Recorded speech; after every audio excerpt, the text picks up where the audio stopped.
This video was made possible by CuriosityStream. When you sign up at curiositystream.com/real-life-lore, you'll also get access to Nebula, the streaming service that Real Life Lore is a part of. Life aboard a submarine can really suck. They're usually super cramped, they smell horrible, and you can go weeks or even months without even seeing the sun. They can be claustrophobic to the extreme, and the only thing worse than living on a submarine is sinking to the bottom of the ocean in a broken one. Let's rewind back to World War II, and specifically the Mediterranean theater. The British Navy was fighting for control over the sea with the Italian Navy, but the often crystal clear waters were a death trap for submarines on both sides. Some were bombed from the air, others were attacked by ships with depth charges, and others just ran into mines. There were a lot of occupational hazards, and as a result, 2 out of 5 British submarines that entered the Mediterranean during the war would sink. And usually, whenever a submarine does sink, it becomes a mass iron coffin for all of the crew unlucky enough to be on board. Throughout the course of the war, the British Navy lost 79 submarines, and out of those, there were only 4 successful escapes, which implies that if you went down in one, your odds of escape stood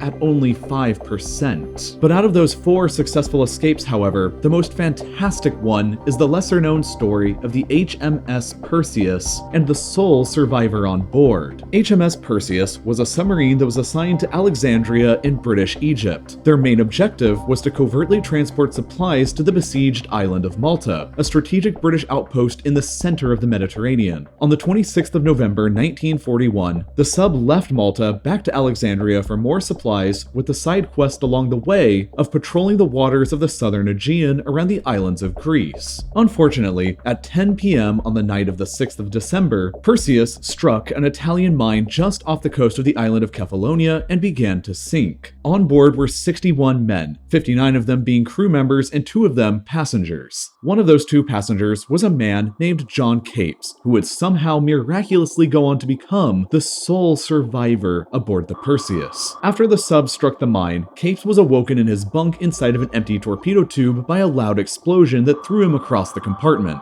All of the lights went out. The sub twisted and plunged down into the dark depths of the cold sea before smashing down on the surface 170 feet beneath sea level. Capes discovered that he could still manage to stand up in the darkness, and after rummaging around, he luckily discovered a flashlight. Through the darkness and in the increasingly foul air and rising water level inside, Capes managed to find his way into the sub's engine room after passing by the mangled corpses of at least a dozen dead along the way. However, this was as far as he could go because the room on the other side of the door on the far end was already completely full of water. He began quickly searching for anybody else he could discover that was still alive, and managed to find 3 other men who he brought together in the engine room. They moved up towards the escape chamber and hatch right above the room, where they discovered pairs of escape suits. Unfortunately for them, however, these escape suits were only tested for a maximum depth of 100 feet beneath water, and they only had enough oxygen for that amount of distance. Their gauges were reading that they were 270 feet beneath water, but unknown to them, their gauges were actually broken. They were in fact 171 feet beneath water, but even still, that meant that they would all have to swim that final 71 feet without any oxygen, and they all believed that they would have to swim for 171 feet without oxygen. Nobody in history had ever done that before, and so they knew that they would be breaking the world record attempt up to that point for the deepest ever escape, if they succeeded. Time and oxygen inside of the sub was running out, so they had no other choice. Capes took one final swig from a bottle of rum, flooded the escape compartment, and with great difficulty managed to release the damaged bolts on the escape hatch and pushed the other 3 men out first before he ventured out as well. There was, of course, one other big problem that all the men knew they would be facing though. Swimming up rapidly to the sea surface from a depth of hundreds of feet would be a dramatic change in pressure on all of their bodies, which they knew would likely induce the bends, a state where gases inside of the body start to bubble up. This can cause enormous amounts of pain, paralysis, and even death in extreme cases, but it was either risk dying from the bends or guarantee drowning in the sub, so they all took their chances anyway. But suddenly, Capes popped up above the surface on the cold December night. He was severely suffering from the bends, and the pain he was experiencing inside of his lungs was certainly absolutely enormous. But his ordeal was far from being over. None of the other 3 men ever made it up to the surface, so he was left all alone. He did spot a set of white cliffs belonging to the Greek island of Kefalonia in the distance, so he set out and began desperately swimming towards them. The shore was 5 miles away, but somehow Capes actually managed to reach it because he was discovered washed up on the beach and unconscious by a couple local Greek fishermen the next morning. But at the time, the island was occupied by the Italian army, so he was forced to hide and stay underground in his rescuer's home. For the next 18 months of his life,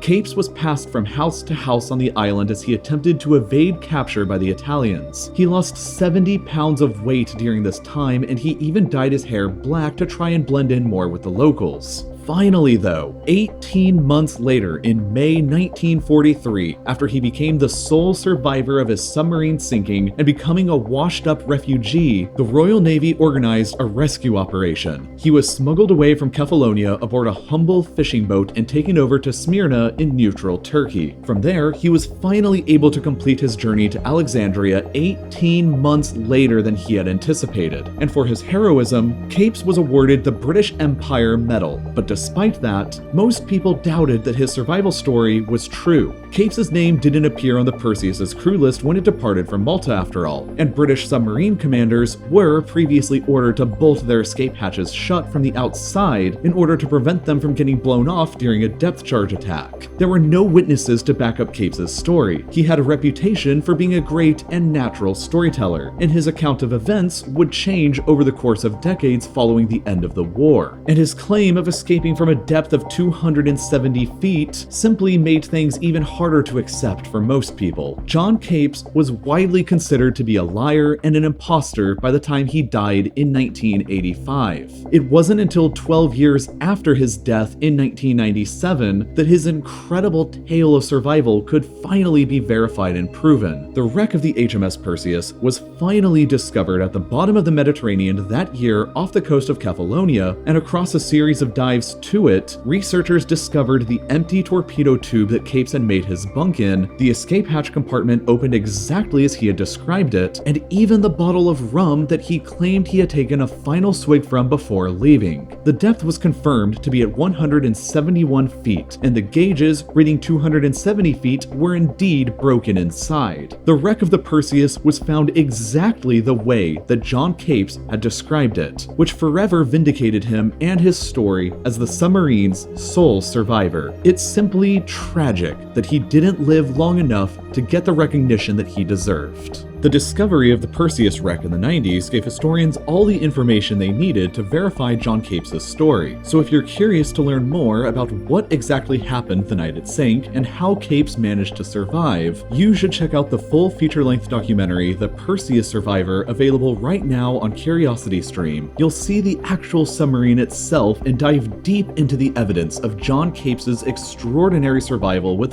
far more information and detail than you just watched in this video. But even better, in addition to the cool submarine footage and storytelling, you'll also get free access to my own streaming service, Nebula, a service made by online educational creators like myself where we can publish our original, thoughtful content without fear of ever getting demonetized or buried by the dreaded YouTube algorithm. By signing up for CuriosityStream and Nebula, you are directly empowering me and dozens of other creators to make cool, exclusive content that we might not get the chance to make otherwise. Content like all of my own real-life lore videos that go up at least 24 hours early before they do here on YouTube, and all without any ads or sponsorships. And exclusive content you can only find on Nebula like Money, a game show hosted by Tom Scott and featuring a bunch of my creator friends in a series of psychological experiments that test their willingness to work together. Best of all though, for a limited time, CuriosityStream's annual subscription is on sale for just $15 a